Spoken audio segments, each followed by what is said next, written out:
Kevin Sanchez, do you think the main economic problem in this particular class of wealthy is this particular class of wealthy elites or the capitalist system itself?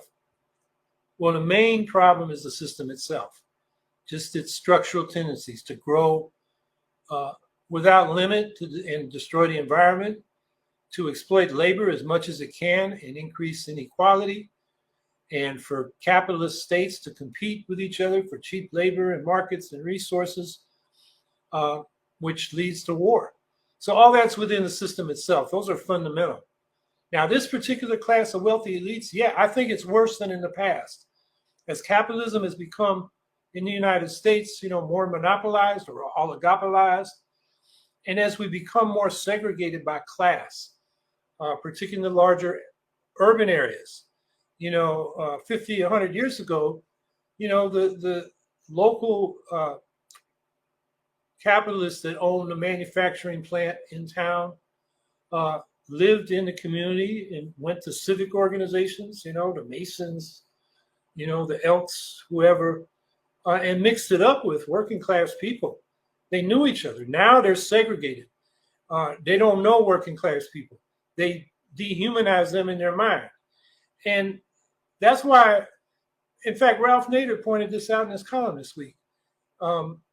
He pointed out that when he was going to school in the 1940s, in public school, the average CEO of a corporation made 12 times what the average worker in that company did.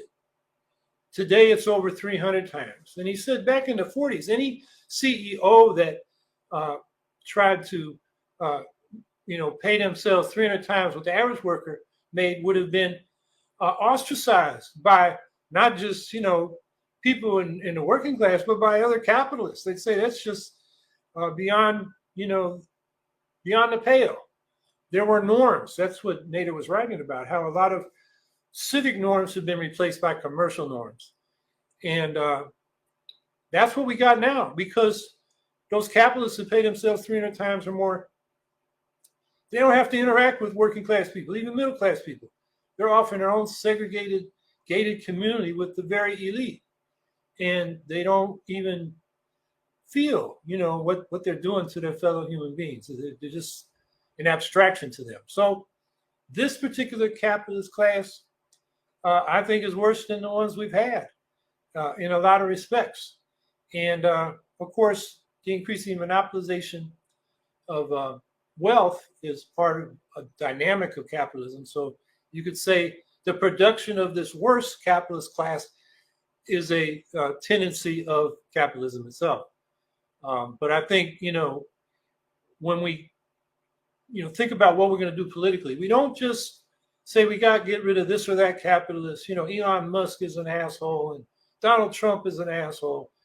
If we could only get rid of them, no, we got to change the system, because this system produces Donald Trumps and Elon Musks and Jeff Bezos's and Bill Gates. So these people have put commercial values over civic values, as Ralph Nader was discussing. So the main problem is the system itself.